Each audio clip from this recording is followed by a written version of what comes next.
Good morning, it's Mark Attwood here, having a coffee.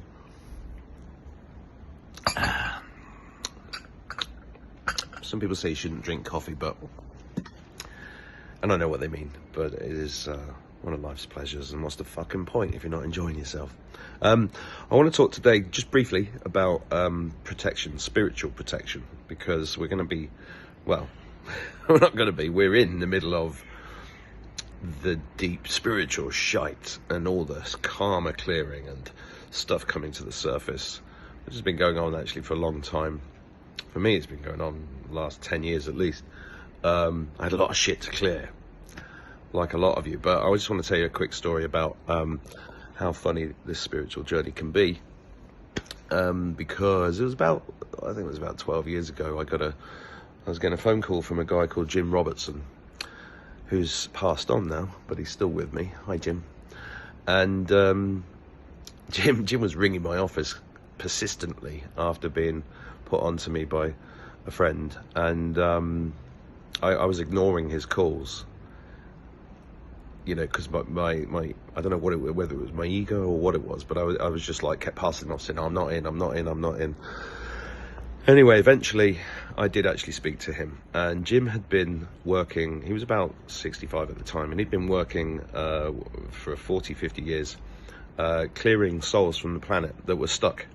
You know, he'd tell me stories about going to Hastings, at the Battle of Hastings, and there's still like thousands of soldiers just wandering around wondering what was going on, and he would clear them, and I was like, what are you clearing them for? And he said, well, you know, because of what's coming.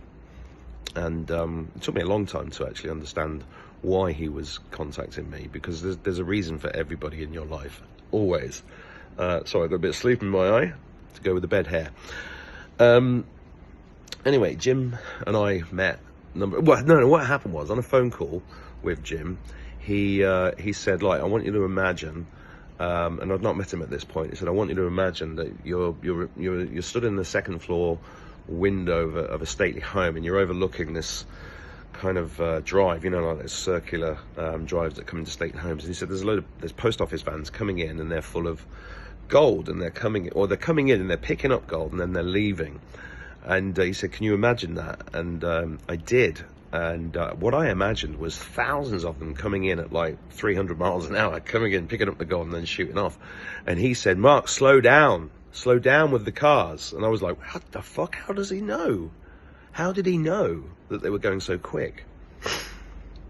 So that established a kind of trust relationship. And then we'd meet Jim for lunch and stuff in various locations, and he'd sit there and he'd say, what do you think, what's in that kitchen over there? And I'd go, oh, there's a little girl in there. And he'd go, and there was no little girl in there. Well, there was a spirit of a little girl in there, and he was training me. He was like my Obi-Wan Kenobi, and you know, at the time I didn't really appreciate what he was teaching me, but he taught me a protection technique that I'm just going to share with you today. If you feel at all uneasy or anxious, it's most likely that you're under some form of spiritual attack, because the tentacles are reaching out and trying to grab onto the people, especially the ones of the light at the moment, because they're just desperate as they disappear from this realm, because that's what's happening. It's the end of the darkness that's coming, okay?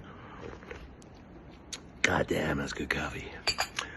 So this technique is very, very simple. You imagine yourself, you just picture yourself inside a bell-shaped jar that's sealed across the bottom, and your feet are on the floor of the jar, and you imagine the jar is covered in silver, okay, and through the top of the jar comes divine light. So you're in the jar and you're filling it full of divine light, whatever that means to you. I'm filled full of divine light. Now, when I first started this, I started levitating, and in my mind, and I told Jim this, and he said, well, you need to put purple ropes. Don't ask me why they're purple. I'm sure somebody in the comments will tell me. Purple ropes around your feet to tie you down to the ground, because it's important that you're down on the ground, it's fully sealed. And then you say something along the lines of, I'm full of divine light, and any negative energy that's sent towards me is return to the light, return to sender. What I used to say, which is a bit aggressive, is return to sender at 1,000,000,000% to obliterate them. I've got a bit more compassion now than I had then, because we have to have compassion for the dark forces, because that's what separates us from them.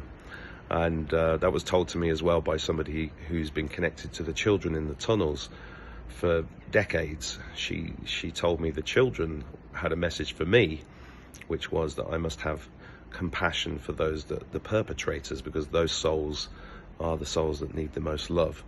And I immediately knew what she meant.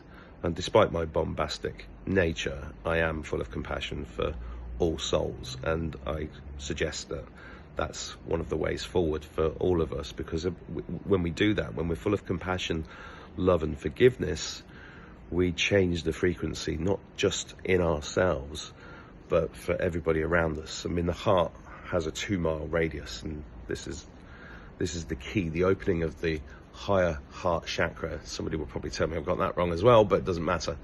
The heart chakra is the key to where we are right now, and the more of us that can do this and stay in that 0 point energy field and project love and compassion, but also have protection. You know, even if you're driving along in a car and you feel something, then just do that protection. When I learned this 12 years ago, I was doing it, I don't know, sometimes 20 times a day, because the spiritual attacks on me personally have just been off the charts. I mean, off the charts. I'm writing a book about it, actually. And by the way, I've got a Substack. There's only 3 entries in it at the moment, but there's a lot more coming, which is called Diary of a Conspiracy Theorist.substack.com, if you're interested, because I'm trying to chronicle all the key moments in my life that propelled me to the next level. Because it's like a computer game, you know, you go along and then you learn, and then you go up the next level, and that's how we progress spiritually in this giant computer game we call Earth. Have a brilliant day. I'm going to drink some more coffee. Take care.